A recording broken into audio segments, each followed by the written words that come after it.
So, it's official. Samsung's upcoming Galaxy S25 series is having the launch event on January 22, 2025.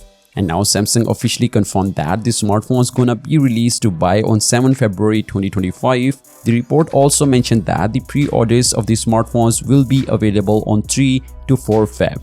Anyway, we have already seen the leaked images of the Samsung's Galaxy S25 Plus smartphone.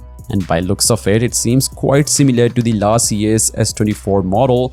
And now we got some fresh renders of the phone once again. And these renders are official because these renders comes from Evan Blass aka Eve Leaks, the legendary leakster who started it all.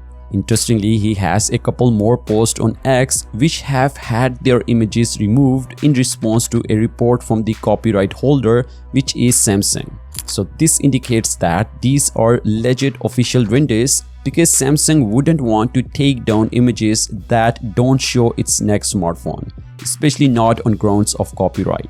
And the drama didn't stop there. After Evan Blass leaked those renders, Samsung rapidly fired several employees. Why? Because according to Samsung, the leaked renders completely killed the suspense they had been building up. Anyway, this is the flagship S25 Ultra. The smartphone has more rounded corners than its predecessor, so it should be friendlier to your plans, but Samsung's Galaxy S25 Plus and presumably also the vanilla S25 do have even more rounded cameras. So Samsung is still playing the separation game inside the Galaxy S line when it comes to the subtle design cues like these. Anyway, the S25 Ultra looks quite well made. The bezels look slimmer and feels like boxier and little bit rounded at the same time.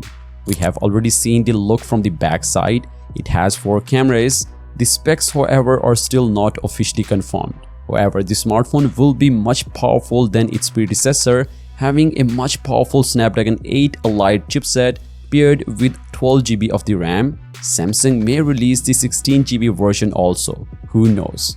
So, are you excited about the Samsung's Galaxy S25 lineup? Well, let me know your thoughts on it in the comments section below. And as always, I will see you guys in the next one. Peace out.